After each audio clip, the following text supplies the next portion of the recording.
देव तुकाराम मौली ज्ञानेश्वर महाराज की जय। जगत तुकाराम जी महाराज की जय। आपण ज्ञानेश्वरीचं चिंतन करायला लागलो। ज्ञानेश्वरीचं चिंतन हे जीवनामध्ये अति महत्वाचं आहे। आपण अनेक स्तोत्र आणि अनेक कवचाचं चिंतन करताना आपल्याला आसुरी शक्तीनं आपला घास बनवू नये याच्याकरता अनुष्ठान करत असतो। आणि तसंही वर्तमान स्थितीमध्ये एक आसुरी शक्ती भगवत कृपेनंच ती या जगात आली आणि असुरांना आपला घास करायला लागली, यात काही संशय नाही। कोणतीही आपत्ती येत असताना भगवंताचं कारणच त्याच्या बुडाशी आहे। न जाणे या जगतातले असुरच त्याला कमी करायचे असावे आणि याकरता एका लहानशा व्हायरस सूक्ष्म जंतूच्या स्वरूपाने ती शक्ती या जगात आली की विज्ञानालाही चॅलेंज करून वैज्ञानिकालाही तिने घुटणे टेकवायला लावावे। यापेक्षा आध्यात्मिक शक्तीचा दुसरा मोठा भाग कोणता असेल?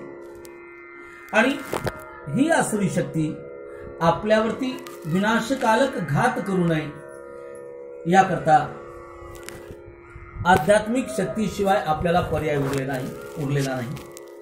आपण महाभारत चिंतन करत असताना अनेक दैवी शस्त्र किंवा रामायणाचं चिंतन करत असताना अनेक दैवी शस्त्राचं दिग्दर्शन त्या सिरियलच्या माध्यमातून बघायला लागलो।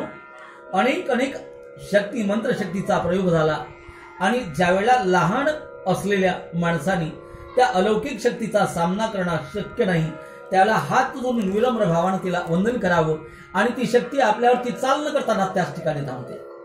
याला कारण आपल्या केलेल्या आध्यात्मिक साधनेचं बल आणि त्याचं वलय तयार होऊन त्या साधकाला संरक्षण ती प्रदान करते। लक्ष द्या, ती वलय प्रदान करते आणि याकरता आध्यात्मिक शक्तीचं वलय आपल्या संरक्षणाकरता सगळ्यांनी तयार करावं। आपल्या साधनेने ते वलय आपल्याला तयार करता येते। मंत्रशक्ती अलौकिक आहे।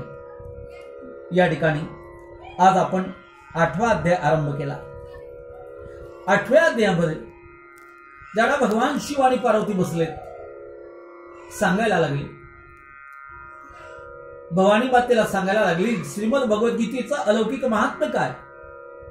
भूत प्रेत पिशाच किंवा शंकिनी टंकिनी ज्या ज्या काही आकाशात विचरण करणाऱ्या अदृश्य शक्ती आहे किंवा या भूतलावर विचरण करणाऱ्या अदृश्य शक्ती आहे किंवा या भूमीच्या आतून पाताळ ज्याला म्हणावं यात निवास करणाऱ्या आसुरी शक्ती ज्या आहेत त्या माझ्या भक्तावरती कोपच करू शकत नाही।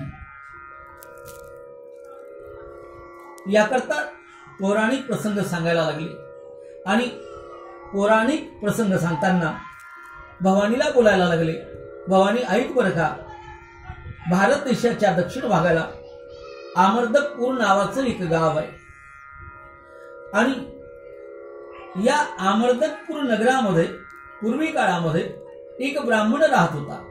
भाव शर्मा त्याचं नाव। भाव शर्मा जातीनं ब्राह्मण कुलात जन्माला आलेला आहे, पण ब्राह्मणाचं कर्म कोणतंही आचरण करत नाही, कोणतंच कर्म आचरण करत नाही आणि ब्राह्मणाच्या वर्णाला न शोभणारं कर्म आचरण करण्याकरता सदैव तत्पर राहत असलेला हा ब्राह्मण सुरापान करतो, म्हणजे मदिरापान करतो, मांस आहार करतो, व्यभिचार करतो, चोऱ्या करतो, कधी व्यापार करतो, कधी लुटतो। जातीतील वर्णाश्रमाच्या आधाराने यांनी पत्नी केली नाही। एका वेश्येला आपली धर्मपत्नी आणि बायको बनवली। तिच्या संगतीमध्ये जीवन निर्वाह करताना अनेक वर्ष गेली। एक दिवसची घटना, हा मदिरा पान करण्याकरता दारूच्या दुकानात गेला। बरं झालं सरकारने आता वर्तमान स्थितीमध्ये ही दुकानं बंद ठेवली। दारूच्या दुकानात गेला, मनसोक्तपणे दारू प्याला, इतका प्याला याला काही दोष राहिला नाही आणि त्या दारूचं अजीर्ण झालं। त्या ठिकाणी पडला, एक उचकी दिली आणि हा मेला। केलेलं कर्म मागच्या जन्मात होता ब्राह्मण, पण कर्म चुकलं, मेल्यानंतर हा दुसऱ्या जन्मात ताडाचं झाड झाला। ताड नारळासारखीच फळं असतात आणि झाडही तसंच उंच राहते. ताडाचं झाड झाला, ज्याला ताडी म्हणून जे मदिरा असते. काही लोक ताडीचा रस घेतात, ते पौष्टिक मानून घेतात, पण काही याच्यात मादक द्रव्य मिळवल्यावर ते दारू सारखा त्याचा प्रयोगही केला जातो. असं ताडाचं झाड झाला. योग आहे त्याच्या जीवनातला, हा तर झाड झाला. आणि झाड झालेला हा कर्मधर्म संयोगाने जीवन निर्वाह करत असताना त्याच प्रदेशामध्ये पूर्वजन्मी कुशिबल नावाचा ब्राह्मण राहतो आहे. कुशिबल नावाचा ब्राह्मण जातीने ब्राह्मण आहे, वेदशास्त्र संपन्न आहे. पण वेदशास्त्र संपन्न असलेला हा ब्राह्मण त्रिकाल संध्या करणारा, अनेक लोकांकडे कर्म करायला जातो. कोणाकडे सत्यनारायण करायला जातो, कोणाकडे यज्ञ करायला जातो, कोणाकडे मुंडन संस्कार करायला जातो, कोणाकडे घराचं वास्तुशांती समारंभ असेल तेही करायला जातो. धार्मिक कृत्य करतो, नित्य कर्म करतो, नैमित्तिक कर्म करतो. लोक याला दानं देतात, विद्वत्ता भरपूर होती. गायी देतात, म्हशी देतात, घोडे देतात, गायी देतात, कधी जमीन देतात, सर्व दान घेतो. दान घेऊन स्वतः श्रीमंत झाला, पण दान यानं स्वतःहून कधीच केलं नाही. ब्राह्मणाला देखील दान घेतल्यानंतर दान करावं हा नियम आहे. आपणही वैष्णवांनी दान घ्यावं, पण दान घेतल्यानंतर आपण देखील दान करावं हा शास्त्राचा नियम आहे. अन्यथा त्या दानातून आलेला दोष हा संपला जात नाही. कारण लोक दान देताना त्याचा दोष त्या दानात आलेला आहे.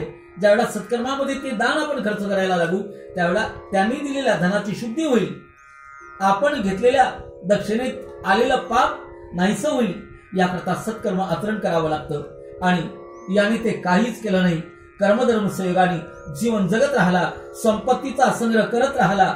योग आहे, जीव पडल्यानंतर हा ब्राह्मण कुशिबल नावाचा ब्राह्मण संपूर्ण शास्त्र पारंगत असलेला मरण पावला, बायकोही मरण पावली आणि हा ब्रह्मराक्षस झाला. अनेक उदाहरणे येतात ब्रह्मराक्षसाची. पहिल्या जन्मात ब्राह्मण, पण कर्म चुकल्यामुळे ब्राह्मण जातीतला राक्षस झाला, ब्रह्मराक्षस. बायको ब्रह्मराक्षसाची, तीही पत्नी त्याच्याच सारखी अधोगतीला गेली. प्यायला पाणी मिळत नाही, जेवणाकरता अन्न नाही, खाण्याकरता काही नाही, झोपण्याकरता काही नाही, मिळेल तिकडे भटकतात. वायुरूप असलेला यांचा देह विचरण करतात. कुठं खायला नाही, कुठं झोपायला नाही, कुठं बैसायला नाही. ऐश्वर्यामध्ये जीवन ज्यांचं गेलं ते ब्रह्मराक्षस झाल्यानंतर नाना प्रकारच्या यातना भोगायला लागले. आणि यातना भोगताना त्याच ताडाच्या झाडाखाली आले, ज्या ठिकाणी भाव शर्मा नावाचा हा ब्राह्मण मागच्या जन्मात वेश्यागमनी आणि नाना प्रकारचं दुष्कर्म आचरण करणारा झाड झालेला आहे. म्हणजे याचाच अर्थ असा, मनुष्याचं कर्म ज्या वेळेला चुकतं त्यावेळेला मनुष्याला झाडाची योनी देखील प्राप्त होऊ शकते. त्या झाडाखाली आले, त्या झाडाच्या खाली निर्वाह करायला लागले. वायू पिऊन आणि जीवन निर्वाह करतात. रडायला लागली धर्मपत्नी आणि निवेदन करते, अहो ऐकलत काय, ऐकलत काय, ही प्राणनाथ किती दिवस या पद्धतीचा जीवन निर्वाह करायचा, खायला अन्न नाही, प्यायला पाणी नाही. त्यावेळेला बोलायला लागले पतिदेव. ब्रह्मराक्षस म्हणतो, कुशिबल ऐक बरं का, आध्यात्मिक ज्ञान आपल्याला मिळावं, ब्रह्मविद्येचा उपदेश आपल्याला व्हावा आणि कर्माचं ज्ञान आपल्याला व्हावं. आपल्याला कर्माचं ज्ञान नाही, आध्यात्मिक ज्ञान नाही, ब्रह्मविद्येचा उपदेश नाही, आपला उद्धार कोण होईल? त्यावेळेला या कुशिबल हे जे ब्राह्मण आहे त्यांच्या पत्नीच्या मुखातून एक श्लोक निघाला, किम अध्यात्मम, किम ब्रह्म, किम अध्यात्मम, किम कर्म पुरुषोत्तम, अधिभूतांच किम प्रोक्त, मधिदैवम किम उच्चते. हा श्लोक तिच्या मुखातून निघाला. हा श्रीमद भगवद्गीतेच्या 8व्या अध्यायातील पहिला श्लोक, पण अर्धा तिच्या मुखात आला.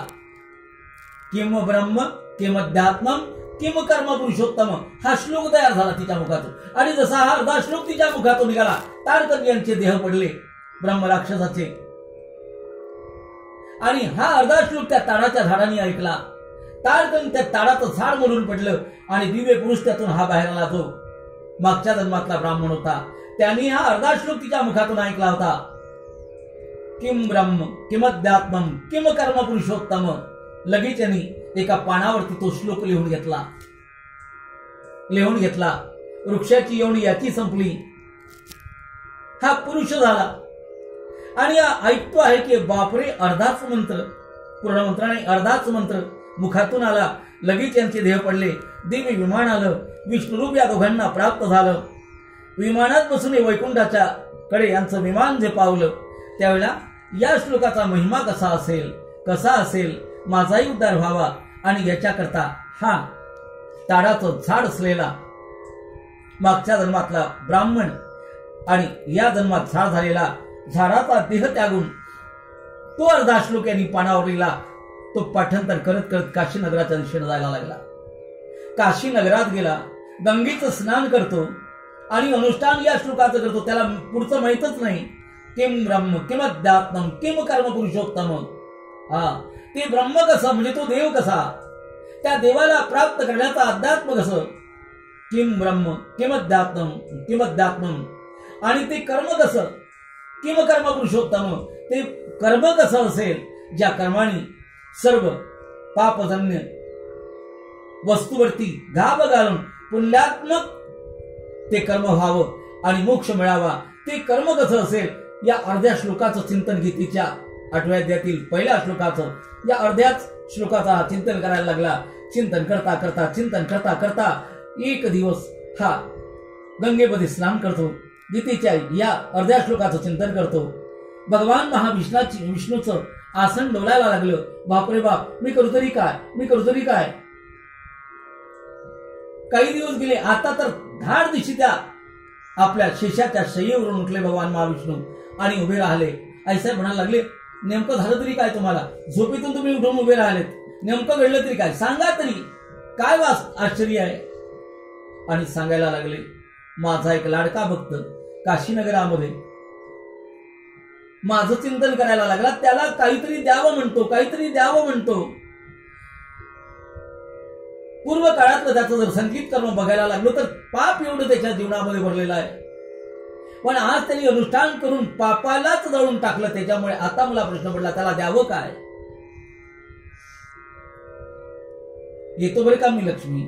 वैकुंठना एक परमात्मा काशीनगरात आले. शंख चक्र गदा पद्म हातात आहे. भगवंत कमळाच्या फुलावरती त्या ब्राह्मणाच्या पुढे उभे राहिले. कृपेचा कटाक्ष टाकला. कृपा कटाक्षी नाळिले आपुल्या पदी बैजविले. बापरे कुमा देवी बरो विठ्ठले भक्ता दिधले अभयदान. भक्ताला अभयदान दिलं. बाळा डोळे उघड, मी आलेला आहे. दिव्य विमान उभा आहे.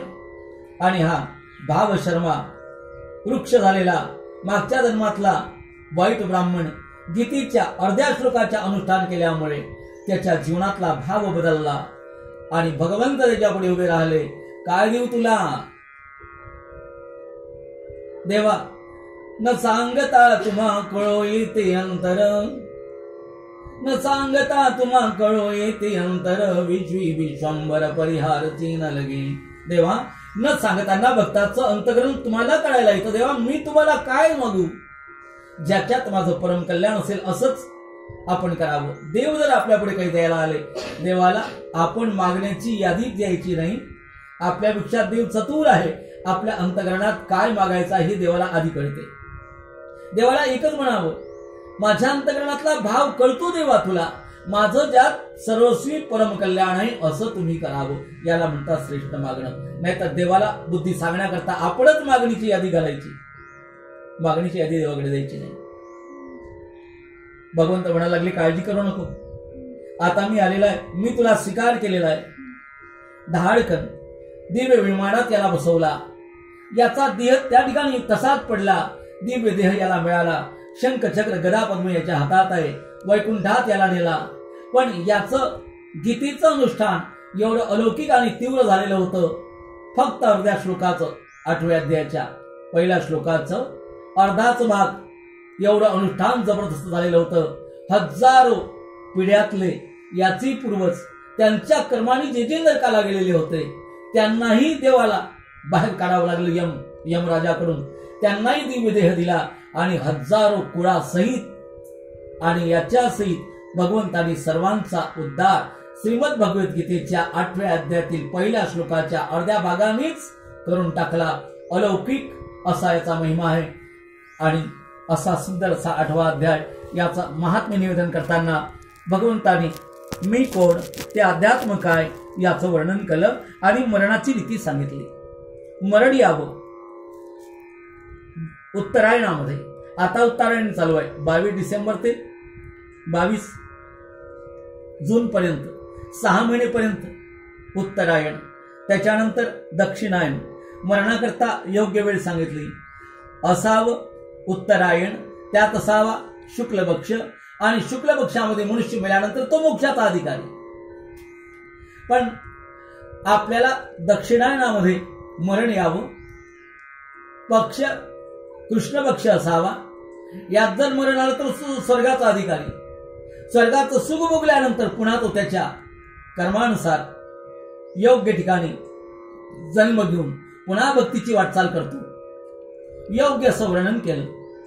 आणि असं वर्णन करता करता अध्यात्म विद्याची सर्वश्रेष्ठ आहे, हा देह नाशिवंत आहे, असे देह अनेकदा आपण धारण केले आणि अनेकदा जर आपलं कर्म शिल्लक राहिलं तर भोगण्याकरता धारण करावं लागेल. मग येण्याची शरीरे, शरीरा येणे सरे, किंबहुना येरधारे चिरा पडे. याच शरीरातून असं कर्म करावं की पुन्हा जन्माला येण्याची पाळीच येऊ नये. एकदा या शरीराला मरण आलं की आपल्याला पुन्हा या पृथ्वीतलावर जन्म न घेताना मोक्ष मिळावं, अविक्त सुखाचा अधिकारी व्हावं, याकरता भक्तीचा मार्ग निवडावा. आणि याकरता 9वा अध्याय सांगून भगवंतांनी राजयोग सांगितला. राजयोग या ठिकाणी ब्रह्माक्षर निरूपण योग. ते ब्रह्म कसं? ते ब्रह्म निर्गुण आहे, पण निर्गुण ब्रह्म भक्तांनी भक्ती केल्यानंतर सगुण साकार होते. पण हे ज्ञान गुप्त आहे. आणि याकरता वेदाचाही सार असलेला श्रीमद भगवद्गीतेचा 9वा अध्याय बोलायला लागली. ही नवमीच्या अभिप्राया सहसा मुद्रा द्यावया, जेत वेद विहाला तेत गर्व मी का करू. वेद ज्या ठिकाणी 9व्या अध्यायाचं महात्म्य सांगू शकत नाही, त्या ठिकाणी आपण काय महात्म्य सांगावं. असा अलौकिक अध्याय 9वा. नवमीच्या अभिप्राया, 9व्या अध्यायावर अभिप्राय देण्याकरता वेद विला, असा अलौकिक अध्याय. आणि या वर्णन करताना अति महत्वाचा मुद्दा सांगायला लागले. अरे ते ज्ञान आपल्या जवळ आहे, पण आपल्याजवळ असलेली ती ज्ञानाची खाण आपल्याला माहित नाही का अज्ञानाचा पडदा त्यावरती पडला. जसं आज आपण ज्या आसनावरती बसलेलो आहोत, या आसनाच्या खाली जमिनीच्या आतमध्ये सुवर्णमोहराचा गुंड गाडलेला असावा. पण आपल्याला या करोनाचे फाकी पडायला लागले म्हणून आपण उपवासाची फाकी सहन करत जीवन निर्वाह करत असेल. याचं कारण आपल्या बसलेल्या आसनाच्या खाली जमिनीत पुरलेला सुवर्णमोहराचा गुंड आहे, त्याची आपल्याला माहिती नाही म्हणून आपण दुःख भोगतो आहे. तसं अध्यात्मविद्या, ब्रह्मज्ञान आपल्या जवळच आहे तो परमात्मा, पण अज्ञानाचा पडदा पडल्यामुळे त्याचा आपल्याला परिचय होत नाही. तो परमात्मा निर्गुण आहे, पण भक्त ज्या वेळेला भक्ती करून त्याला अनन्य भावाने आळवतो, त्याला तो निर्गुण परमात्मा सगुण साकार होतो. त्याने दिलेलं फळ तो ग्रहण करतो, त्याने दिलेलं फूल ग्रहण करतो, त्याने दिलेलं पाणी ग्रहण करतो. आणि असा अनन्य भावाने जो भक्त देवाच्या भक्तीमध्ये मस्त होतो, त्या भक्ताच्या घरी खाण्याचा फाका पडू न देण्याची जबाबदारी तो सांभाळतो. लक्ष द्या, तो परमात्मा सांभाळतो.